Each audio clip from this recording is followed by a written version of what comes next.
gostou da Helena. Ele não mandou meu carro. Tem que ser, ué. Leblon, Helena. Rua da Helena, livraria da Helena, cachorro quente da Helena.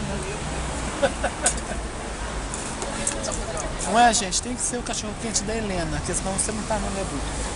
Não é vir no Leblon se não comer nada da Helena. Nossa, Deus. Só não põe farofa, né?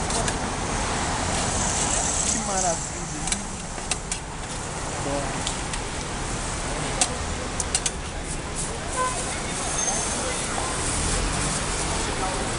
Oi?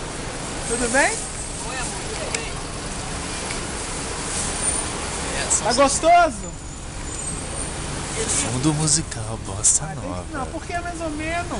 Você viu só que amor. É o cachorro quente da Helena, não é assim Leblon. que Ele tá passou gostoso. nem parou, Não mas é? eu só pra mim. Bom apetite.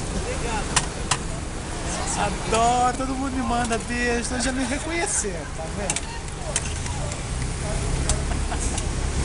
Adoro. Como você se sente? Olha,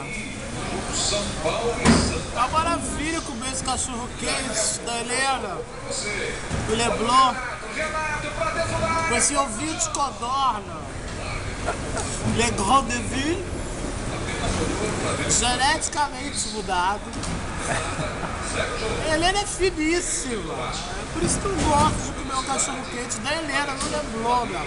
E do ladinho da Helena tinha tapioca da Preta.